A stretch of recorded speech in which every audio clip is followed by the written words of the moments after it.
बच्चों, कैसे हैं आप लोग। जैसे कि हम लोग बात कर रहे हैं जेनेटिक्स के बारे में, तो जेनेटिक्स हमारी जो यूनिट है, जेनेटिक्स यूनिट बहुत ही इजी यूनिट होती है। जेनेटिक में हम लोगों को बात करनी होती है जीन्स के बारे में, जीन्स के बाद में हम डीएनए के बारे में बात करते हैं, क्रोमोसोम के बारे में बात करते हैं। तो क्रोमोसोम के स्ट्रक्चर, डीएनए की स्ट्रक्चर, जीन क्या होती है, जीन का नाम किसने दिया था, जीन को सबसे पहले देखा किसने था, कि मेंडल है। मेंडल ने कहा कि कुछ ना कुछ ऐसा फैक्टर होता है जो एक जनरेशन से दूसरे जनरेशन में जाता है, तो उसको हम हेरिडिटी बोलते हैं। और जो कैरेक्टर्स है वो ट्रांसप्लांट होते हैं दूसरे जनरेशन के अंदर, तो उससे वेरिएशंस आते हैं। तो वेरिएशन और हेरिडिटी का जो स्टडी था उसको हम जेनेटिक्स बोलते हैं। उसी के साथ में हम लोगों को जो आज बात करनी है वो बात करनी है 36 चैप्टर के बारे में, जिसका नाम है ह्यूमन क्रोमोसोमल एब्रेशंस। एब्रेशंस का मतलब हो गया कि कुछ अबनॉर्मलिटीज, कुछ ऐसे क्रोमोसोमल अबनॉर्मलिटीज जो क्रोमोसोम के नंबर में या क्रोमोसोम की जो शेप होती है उसमें डिफरेंस आने के कारण होती है। आपको ध्यान में है कि सेल है और सेल के अंदर न्यूक्लियस होता है, और न्यूक्लियस के अंदर इस टाइप से जाल जो बना हुआ होता है, एक नेटवर्क बना हुआ होता है, उस नेटवर्क के अंदर यहाँ पे क्रोमोसोम इस टाइप से हमें देखने के लिए मिलते हैं। तो आपको क्रोमोसोम की स्ट्रक्चर है वो अच्छे से ध्यान में है, उसी के साथ में आपको ये न्यूक्लियस वाली स्ट्रक्चर भी समझ में आई भी है। तो आज जो हम लोग बात करने वाले हैं वो बात करने वाले हैं कि किस टाइप से हम जेनेटिक, मतलब कि जो एक जनरेशन से दूसरी जनरेशन में जाते हैं, डिजीज जाती है जो, उसके बारे में डिस्कस करने वाले हैं। और उसी के साथ में है कि अचानक से म्यूटेशंस के थ्रू या फिर अचानक ऐसे क्रोमोसोमल के नंबर है वो बढ़ जाए या घट जाए, या क्रोमोसोम की शेप है वो अलग हो जाए। ठीक है, जैसे हम इसकी 4 आम बना रहे हैं, इनमें किसी आम का कोई आम है वो डिलीट हो गए, कोई आम है वो जुड़ जाए, तो उससे हमें क्या है जो अबनॉर्मलिटीज देखने के लिए मिलती है। क्योंकि हमें ध्यान में है क्रोमोसोम है, क्रोमोसोम पे डीएनए, डीएनए पे जीन पे हमारे सारे के सारे कैरेक्टर्स है वो लिखे हुए होते हैं। लाइक मेरे बाल कैसे होंगे, स्मूथ होंगे कि रफ होंगे, ठीक है, ये चीज़ भी उसमें लिखा हुआ है। बालों का कलर कैसा होगा, आइज का कलर कैसा होगा, स्किन का टोन कैसा होगा, तो ये सारी की सारी चीज़ें हम जेनेटिक्स में बात कर चुके कि ये सारी की सारी चीज़ें हैं वो जीन पे लिखी हुई होती है। तो आज हम लोग बात करते हैं यहाँ पे अबनॉर्मलिटीज के बारे में। तो उससे पहले आपको क्रोमोसोम के बारे में ध्यान में होना चाहिए। तो सबसे पहले आप देखिए क्रोमोसोम। क्रोमोसोम यहाँ पे हमारा ऐसा टॉपिक नहीं है कि डिटेल हम क्रोमोसोम के बारे में पढ़ेंगे, हमें सिर्फ ध्यान में होना चाहिए कि इसकी स्ट्रक्चर कैसी है, ये कितने टाइप के होते हैं। तो क्रोमोसोम में देखिए, chromosome are situated in nucleus. हमने कह दिया भाई कि जो क्रोमोसोम्स होते हैं वो न्यूक्लियस के ऊपर क्या होते हैं, सिचुएटेड होते हैं। They carry heredity character from one generation to next generation. ये क्या करते हैं, कोई भी कैरेक्टर है, कोई भी लक्षण है, उसको एक जनरेशन से दूसरी जनरेशन में ले जाने का काम करते हैं। दे कैरी जीन्स, इस पे जीन्स होती है। So they are known as basic of heredity, मतलब कि हम हेरिडिटी का जो बेसिस बोले या फिर हम बात करें कि भाई कोई भी जीन को ले जाने के लिए हम जो व्हीकल यूज कर रहे हैं, कि भाई जिसके ऊपर जीन बैठ के एक जनरेशन से दूसरी जनरेशन में जा रही है, उस व्हीकल का नाम क्या है, क्रोमोसोम। क्रोमोसोम को हिंदी में गुणसूत्र कहते हैं। तो क्रोमोसोम है वो किसका काम कर रहा है, जीन के लिए एक व्हीकल का काम कर रहा है कि एक जनरेशन से दूसरी जनरेशन में कैरेक्टर्स है वो मूव कर सकते हैं। उसके बाद में हम बात करें कि सबसे पहले इसको डिस्कवर किसने किया था, तो सबसे पहले डिस्कवर किया था पॉलन मदर सेल्स में, मतलब कि जो हमारे पराग कण होते हैं, पॉलन ग्रेन्स होते हैं, तो पॉलन ग्रेन्स की जो पॉलन मदर सेल्स है उनमें हॉफमिस्टर ने इसको सबसे पहले डिस्कवर किया था। उसके बाद हम बात करें कि क्रोमोसोम नाम किसने दिया, तो क्रोमोसोम नेम है वो किसने दिया, वॉल्डेयर ने दिया। तो आपको इस साइंटिस्ट का नाम भी ध्यान में रखना है। उसके बाद में यहाँ पे ध्यान रखना है कि इसके स्ट्रक्चर को डिस्क्राइब किसने किया, कि भाई ये इतनी सुंदर सी स्ट्रक्चर होती है, इसको डिस्क्राइब करने वाले कौन थे, तो इसको डिस्क्राइब करने वाले थे स्टार्स बर्गर थे। उसके बाद में जो सबसे मोस्ट इंपॉर्टेंटली आपको साइंटिस्ट का नाम ध्यान में रखना है, वो ध्यान में रखना है सटन और बावेरी। सटन और बावेरी आपको सीधा नाम ध्यान में रखना है। Heredity particles are present on chromosome, कि भाई जो हमारे गुणसूत्रीय सिद्धांत बोले या हम बोले कि हेरिडिटी जो कैरेक्टर्स है वो क्रोमोसोम के ऊपर होते हैं, ये बात कहने वाले कौन थे, ये बात कहने वाले थे सटन और बावेरी। तो क्रोमोसोमल आपको थ्योरी पूछ ले और चाहे आपको पूछ ले कि heredity particles are present on chromosome, तो ये बात किसने कही, ये बात कही सटन और बावेरी ने कही। तो आप लोगों को इतना बात है वो ध्यान में रखना है। उसके बाद में आपको ध्यान में रखना है कि टाइप ऑफ क्रोमोसोम, क्रोमोसोम्स हैं वो कितने टाइप के होते हैं।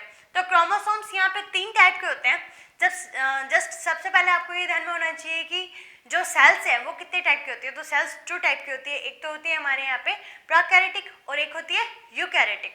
प्रोकैरियोटिक और यूकैरियोटिक, उसके साथ में आपने बैक्टीरियल डीएनए देखा हुआ है, बैक्टीरियल डीएनए के साथ में आपको वायरल डीएनए भी ध्यान में रखना है, ठीक है।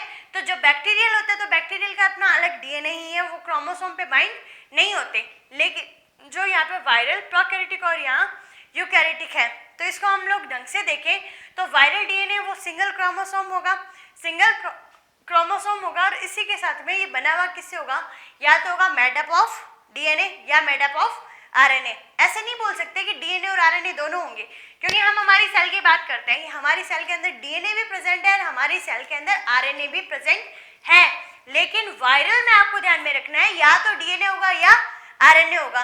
तो आरएनए वाला वायरस हो गया वो टीएमवी और एचआईवी वायरस हो गया, और जो डीएनए वाले वायरस है वो बैक्टीरियोफेज, या बैक्टीरियोफेज में हम बोले कि लाइनियर और जो हमारे सर्कुलर है वो दोनों टाइप का हो सकता है। तो ये सिर्फ चीजें आपको ध्यान में रखनी है आगे का टॉपिक समझने के लिए, क्लियर। उसके बाद में हम बात करते हैं प्रोकैरियोटिक, जो बैक्टीरियल था, तो उसमें जो क्रोमोसोम वाला मटेरियल है वो किसका बना हुआ है, मेडअप ऑफ डीएनए, सिर्फ और सिर्फ किसका बना हुआ है, डीएनए का, जिसको हम न्यूक्लियोइड बोलते हैं, और जो एक्स्ट्रा में मिलता है, एक्स्ट्रा में होता है वो प्लाज्मिड होता है।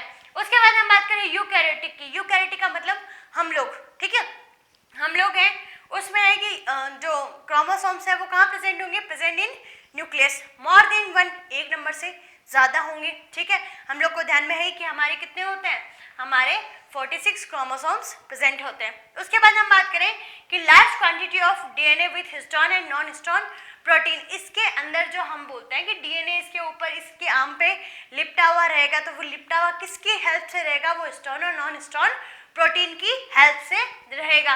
तो आपको ये स्ट्रक्चर है वो भी ध्यान में रखनी है। उसके बाद में हम देखते हैं कि यहाँ पे ह्यूमन क्रोमोसोम्स, ह्यूमन क्रोमोसोम्स कितने होते हैं, तो ह्यूमन क्रोमोसोम्स होते हैं 46 बात हम करें तो 46 वाली कंडीशन है वो उसके द्विगुणित है, मतलब कि डिप्लॉइड है, डिप्लॉइड को हम 2 से रिप्रेजेंट करते हैं, ठीक है। उसके बाद हम बात करते हैं कि जो डिप्लॉइड है क्रोमोसोम्स उनके हम टाइप्स करते हैं, कि ह्यूमन के क्रोमोसोम्स के टाइप देखें तो टाइप यहाँ पे 2 टाइप के होंगे, ऑटोसोम्स और एलोसोम।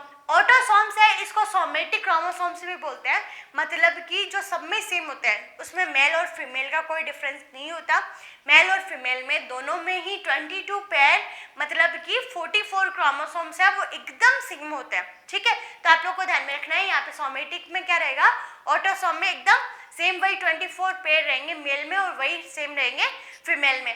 देन हम एलोसोम की बात करें, जिसको सेक्स क्रोमोसोम या लिंगी गुणसूत्र भी कहा जाता है, तो जो ये सेक्स क्रोमोसोम रहेंगे ये कितने होते हैं, जस्ट 1 पेयर, तो 1 पेयर है, तो उसमें मेल में हम बात करें तो ये होगा हेटेरोजाइगस एक्स वाई, और फीमेल में बात करें तो दोनों सेम होंगे, होमोजाइगस रहेंगे एक्स और एक्स। तो आप लोगों को ये चीज़ है वो ध्यान में रखनी है। उसके बाद हम बात करते हैं कि जो हम यूकैरियोट्स पढ़ रहे हैं, यूकैरियोट्स में ही एक से ज़्यादा जाने वाले हैं, इन दोनों में तो क्या है, सिंगल है, बात खत्म है यहीं पे इनकी। यूकैरियोट्स में यदि हम सबसे ज़्यादा बात करें कि बहुत ज़्यादा क्रोमोसोम्स होते हैं, तो वो बहुत ज़्यादा किस में होता है, यहाँ पे जो प्रोटोजोन्स होते हैं उसमें सबसे ज़्यादा होते हैं 1600 के लगभग। और उसके बाद हम बात करें कि जो नेमेटिड्स है उसमें कितने होंगे, जस्ट 2, हमारे अंदर कितने होंगे 46। तो आप लोगों को ये सारी की सारी बातें हैं वो ध्यान में रखनी है। उसके बाद में हमें इतना तो ध्यान में आ गया कि भाई 46 क्रोमोसोम है, 46 में से जो 44 है वो सब में सेम रहेंगे, और 45 और 46 है वो एक्स वाई ये डिफरेंट हो जाता है, ठीक है।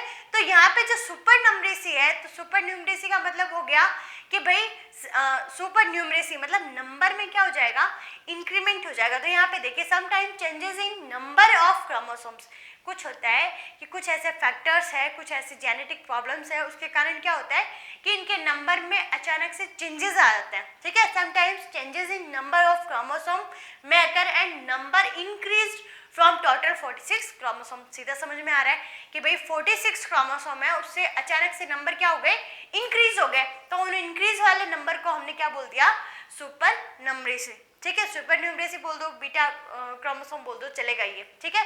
सुपर न्यूमरेसी की आपको डेफिनेशन दे रखी है तो आपको ध्यान में रखनी है। उसके बाद में 2 जो एक नंबर के क्वेश्चन और इंपॉर्टेंट होते हैं यहाँ पे, वो है कैरियोटाइप और इडियोग्राम।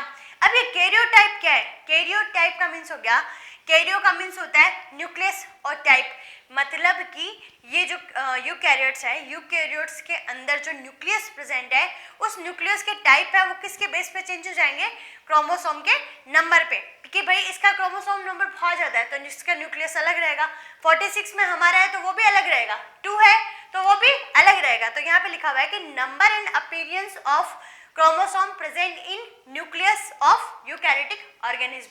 कोई भी यूकैरियोटिक ऑर्गेनिज्म है, कोई भी जो ससीम केंद्र की जीव है उसके अंदर न्यूक्लियस में, मतलब कि उसके केंद्रक के अंदर जो यहाँ डीएनए है, डीएनए या हम क्रोमोसोम्स बोले, उसके नंबर कैसे रह रहे हैं, उसका अपीयरेंस मतलब वो दिखाई कैसे दे रहे हैं, ठीक है, तो उसको हम क्या कहेंगे, कैरियोटाइप कहेंगे। और ये यूकैरियोटिक ऑर्गेनिज्म में सबका अलग अलग होगा, सेम नहीं होगा। उसके बाद हम बात करते हैं यहाँ पे ईडियोग्राम के बारे में। ईडियोग्राम, कैरियोटाइप, क्रोमोसोम, ये सब आप लोगों ने 10 जो आपका 11th क्लास हुआ उसमें पढ़ रखा है, लेकिन आप लोग को यह ध्यान में रखना है कि जो ईडियोग्राम है वो होता है डायग्रामेटिक रिप्रेजेंटेशन ऑफ कैरियोटाइप्स। मतलब कि हमने ये तो बोल दिया कि हमारे पास में 23 पेयर क्रोमोसोम्स प्रेजेंट है कैरियोटाइप के अंदर, ठीक है। हम लोग हमारी बात करते हैं ह्यूमंस की, तो हमारे कितने क्रोमोसोम्स प्रेजेंट है, 46, और 46 है वो हमने कैरियोटाइप बता दिए। लेकिन इनका जो अरेंजमेंट करेंगे, जो डायग्रामेटिक जो आपको यहाँ दिखाई दे रहा होगा किस टाइप से, मैं एक कॉलम बना देती हूँ, इस कॉलम के अंदर यहाँ पे 1 2 3 4 5 ऐसे करके मैंने यहाँ पे 22 तक लिखा है, ठीक है, आपको दिखाई दे रहा होगा 1 to 22 लिखते हैं। तो लार्जेस्ट से स्मॉलेस्ट मतलब डिक्रीज होते हुए नंबर में अपने को यहाँ पे ये सारे के सारे डायग्राम बना के छोड़ देने, ठीक है। 1 2 3 को मैंने स्ट्रक्चरल बनाया, फिर मैंने नंबरिंग लिख दी, तो आप लोग समझ जाएंगे इस चीज से कि आप लोग इस टाइप से ये जो बना रहे हैं ये क्या है, ईडियोग्राम, कि डायग्रामेटिक रिप्रेजेंटेशन करना है किसका, कैरियोटाइप का। और 23 क्रोमोसोम है, चाहे वो XX हो चाहे वो XY हो, वो हमेशा सबसे लास्ट में लिखा जाएगा, तो आप लोग को ध्यान में रखना है। Karyotype in which chromosome pair are arranged in sequence of decreasing size, कि जो साइज डिक्रीज हो रही है उसके अरेंजमेंट के सीक्वेंस से हम लोग यहाँ ये ईडियोग्राम है वो तैयार करते हैं, तो आप लोग को ये ध्यान में रखना है। और ये ईडियोग्राम काम कहाँ आएगा, ईडियोग्राम से हम लोग देख क्या पाएंगे, तो ईडियोग्राम से हमें देखना होगा कि भाई हम किसी चीज़ का डिटेक्शन कर सकते हैं, मतलब कि इस क्रोमोसोम का हमें डायग्राम देखना है, तो इस डायग्राम में यदि कोई चीज़ डिलीट है या इसमें कोई चीज़ ऐड है, एक्स्ट्रा है, ठीक है, क्रोमोसोम 46 से 45 होंगे तो भी दिक्कत होने वाली है, 46 से 47 होंगे तो भी दिक्कत होने वाली है, ठीक है। ऐसे नहीं ज़्यादा मिल रही है तो भाई लेते जाओ, हमारी बॉडी को ज़्यादा भी रिक्वायरमेंट नहीं है, हमारी बॉडी में किसी चीज़ की कमी आ गई तो भी प्रॉब्लम है, ठीक है। तो उस कंडीशन में यहाँ पे क्या है कि हम डिटेक्ट कर सकते हैं और एलिमिनेशन ऑफ डिसऑर्डर। यदि हम लोग इसी चीज़ को हम एम्ब्रियो स्टेज में देख लें कि एम्ब्रियो स्टेज में हमने देख लिया कि किसी टाइप का कोई जेनेटिक डिसऑर्डर है, तो उसको क्या किया जा सकता है, एलिमिनेट किया जा सकता है, ठीक है।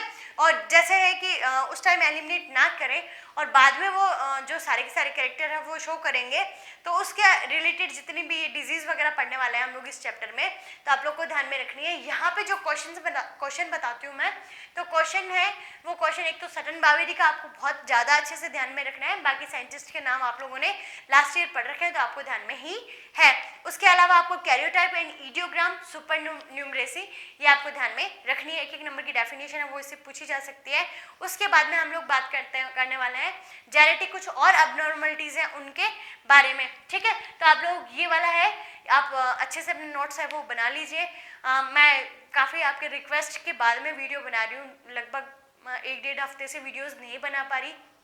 थोड़ा सा तो है कि स्कूल में पूरा दिन निकल जाता है, अभी टाइम तो चेंज हुआ नहीं स्कूल का, स्कूल में सारा दिन निकल जाता है। उसके बाद में है कि कभी तबीयत खराब हो जाती है, कभी कहीं बाहर जाना हो जाता है, मतलब ऐसे है कि वीडियो में बनाने के लिए पूरी तैयार होती हूँ कि मैं अभी वीडियो बनाने वाली हूँ जाके, और इतने में कोई ना कोई ऐसा काम आएगा कि वीडियो नहीं बन पाएगा, तो मेरी नीयत थोड़ी सी क्या हो जाती है, ख़राब हो जाती है। मुझे पता है मेरी नीयत नहीं ख़राब होनी चाहिए, लेकिन हाँ जो है कि किसी चीज़ से कुछ मिल रहा होता है तो काम करने में मज़े आते हैं, ठीक है। आप लोगों को क्या है, मैं इस वीडियो को बनाने में 3 घंटे मैंने स्पेंड करूँगी और आप क्या करोगे, जस्ट डाउनलोड किया और डाउनलोड करके 10 मिनट का वीडियो था, देख लिया, काम खत्म। आपके वो 10 मिनट की चीज़ है, मेरी वो 3 घंटे की चीज़ है।